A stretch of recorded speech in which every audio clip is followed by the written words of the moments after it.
Pemirsa, Mahkamah Agung sebut rehabilitasi yang diberikan Presiden Prabowo Subianto ke ex-direksi PT ASDP sebagai hak istimewa kepala negara. Selain rehabilitasi, Presiden juga berhak memberikan grasi atau ampunan ke narapidana berdasar pertimbangan tertentu yang diatur undang-undang. Bahwa rehabilitasi itu hak istimewa yang diberikan kepada Presiden oleh Undang-Undang Dasar, yaitu pasal 14 ayat 1, bahwa itu kan Presiden berhak memberikan grasi dan rehabilitasi dengan memperhatikan pertimbangan Mahkamah Agung. Jadi itu hak istimewa yang diberikan ke Presiden, tentunya dengan pertimbangan yang lebih besar, untuk kepentingan yang lebih besar, tentunya kan seperti itu. Barangkali kepentingan lebih besar, kepentingan nasional kan seperti itu hak istimewa yang diberikan kepada Presiden oleh konstitusi kita, yaitu pasal 14 ayat 1. Ya, tidak akan mengganggu, ya. Proses hukum berjalan, hak istimewa berjalan, tidak ada masalah. Tidak akan mengganggu karena tentunya Presiden itu tidak sembarangan memberikan. Tentunya akan melihat ke depan ini untuk kepentingan bangsa negara yang lebih besar, tentunya hak istimewa. Jadi sehingga antara putusan pengadilan dengan rehabilitasi ya nggak akan mengganggu, hal biasa terjadi dalam ketatanegaraan kita. Baik, kita lanjutkan dialog. Di studio saya masih bersama Bang Firmansyah, kuasa hukum ex-direksi PT ASDP. Dan melalui Zoom saya masih bersama Prof. Jamin Ginting, Guru Besar Hukum Pidana Universitas Pelita Harapan. Saya ke Prof. Jamin terlebih dahulu. Kita tadi sama-sama menyimak pernyataan dari MA, Prof. Jamin, kepentingan yang lebih besar. Apa kepentingan yang lebih besar menurut Anda? Ya, saya kira Pak Prabowo sangat bijaksana ya. Kita banyak BUMN sekarang yang akan melakukan corporate action ya. Ada Dana Tara. Anda bayangkan kalau Dana Tara, sekelas Dana Tara, pimpinan Dana Tara itu dipidana karena mengakibatkan kerugian terhadap Dana Tara. Siapa akan berbahaya sekali. Bahkan BUMN juga membiayai segala infrastruktur yang ada di negara ini begitu. Nah, kalau sampai orang-orang terbaik yang duduk di sana lalu anggaplah ya tindakannya mengakibatkan kerugian negara dan lalu dipenjara, ini akan menjadi kekhawatiran yang cukup besar gitu ya bagi BUMN untuk melakukan corporate action. Kita ketahui ya, BUMN itu harusnya tunduk kepada Undang-Undang BUMN dan Undang-Undang Perseroan Terbatas. Nah, permasalahan yang mendasar adalah di Undang-Undang Pembendaraan Negara di pasal 1 ayat 1 mengatakan penyertaan uang negara dalam BUMN itu dianggap uang kerugian negara. Nah, kalau Anda bayangkan kalau uang negara hanya cuma 1% saja di BUMN itu, atau anak BUMN atau cucu BUMN, itu dianggap sebagai uang negara. Nah, akan berbahaya.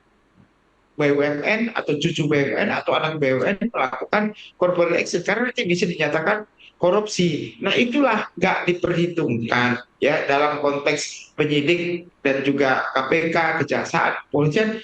Kalau itu modal yang berasal dari hasil keuntungan BUMN lalu dibentuklah anak usaha atau cucu usaha, itu biarin aja dalam konteks bukan kerugian negara tapi corporate action. Nanti kan pertanggungjawabannya kepada pemegang saham. Ya. Jadi menurut saya hal-hal seperti ini harus dibatasi, lebih bijaksana.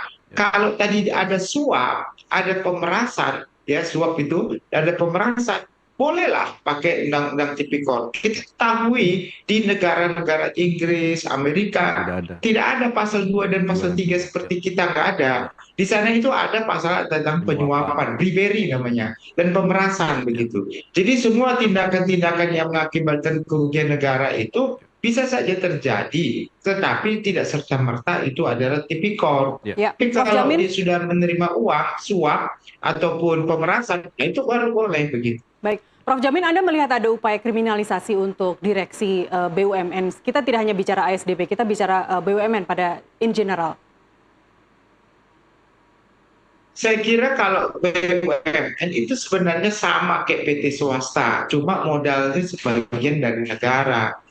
Jadi biarkanlah mereka berkembang sesuai dengan fungsi dan tugasnya melakukan bisnis. ya, kecuali kalau ada pendapatan yang illicit enrichment, pendapatan yang tidak sah dari direktur, dari pemegang saham, itu dia menerima suap. Nah, itu boleh dicurigai sebagai suatu bentuk perbuatan korupsi, walaupun tetap ya harus praduga tak bersalah. Tapi kalau terkait dengan usaha BUMN waktu melakukan tender sehingga ada kelalaian, contohnya sehingga rugi dan tidak untung apa-apa, itu sudah prinsip di dalam hukum korporasi itu kan namanya fiduciary duty ya, kepercayaan gitu. Kalau Anda sudah kasih kepercayaan sama dia ya, risiko yang dihadapinya harus kita percayakan juga Ya. gitu. Jangan, tidak pernah BUMN itu selalu untung. Mana ada usaha selalu untung. Ya, nggak mungkin dong BUMN untung terus baru tidak dipidana. Tapi kalau Ya. sekali rugi kamu dipidana. Loh, siapa yang mau jadi pemimpin begitu? Bahkan kalau Nggak ada khusus, yang mau. bahkan kalau kita bicara ASDP rasanya itu BUMN yang untung satu-satunya justru Iya. dibandingkan BUMN Ya, lainnya. dia selain mendapatkan keuntungan, dia kan pelayanan publik juga di 3T itu. Jadi harus juga diperhatikan faktor itu juga begitu. Oke, Prof, jadi bagaimana Presiden rehabilitasi terhadap pemberantasan korupsi ini kalau Anda lihat dari kasus ini? Ya, harus hati-hati. Saya katakan penyidik di kepolisian, di kejaksaan maupun KPK khususnya harus hati-hati kalau terkait dengan BUMN karena sangat sensitif. Kita ingin untuk membangun negara ini lebih baik. Tetapi kalau prinsip contohnya di departemen, contohnya departemen kalau dia terima suap atau penyalahgunaan kewenangan karena ada penerimaan benefit tertentu atau illicit enrichment, itu baru bisa begitu loh. Jadi menurut saya itu yang kedua, jangan semua tindak pidana itu dibawa ke ranah tipikor. Ya. Kalaupun merugikan negara, karena ada undang-undang lain, contohnya undang-undang tentang kehutanan, undang-undang tentang lingkungan hidup, itu pidananya ada. Mengerugikan negara, iya, pidananya ada. Jadi di pasal 14 Undang-Undang Tipikor itu sudah dikasih tahu, sepanjang ketentuan undang-undang yang mengatur tentang undang-undang lain menganut tipikor, maka undang-undang tipikor berlaku. Kalau dia sebagai tipikor nggak berlaku, pakailah undang-undang pidana yang lain. Jadi sudah ada batasan-batasan itu. Cuma ya KPK dan juga ini merasa bahwasannya kalau ada rugi negara, walaupun dia pertambangan, waktu nirba atau kehutanan, itu tipikor. Enggak, ada undang-undang yang mengatur, karena ini tidak mention bahwa itu tipikor, itu pidana yang menganut tentang pidana spesialis sesuai dengan undang-undang. Nah, inilah yang perlu diluruskan. Sayangnya sekali 3 uap, hakim mengamini. Nah, ini kan masalah. Hakim nggak berani ngomong. Jadi hakim tipikor sendiri nggak berani gitu keluar dari ranah yang selama ini relnya salah, diikutin. Jadi dia nggak benar begitunya. Ini Anda mendorong untuk judicial review untuk undang-undang tipikor, Prof? Bukan judicial review, artinya sebenarnya sudah benar undang-undangnya mengatakan demikian. Cuma orang yang menerapkan hukumnya dalam penafsirannya keliru menurut saya begitu. Anda ingin mengatakan sekaligus bahwa apa yang sudah disidik oleh KPK dalam hal ini offside dari penetapan tersangka, dari bukti-bukti, semua diklaim KPK sudah sesuai.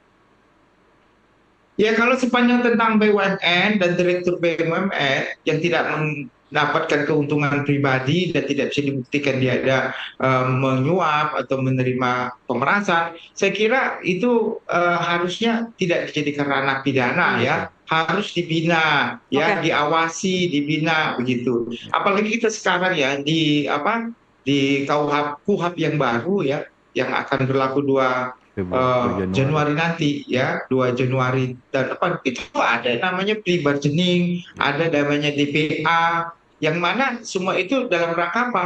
Memberi kesempatan kepada korporasi, bukan hanya BUMN, swasta, untuk hidup gitu, tidak dimatikan dengan kasus tipikor atau kasus pidana gitu. Semangatnya itu loh.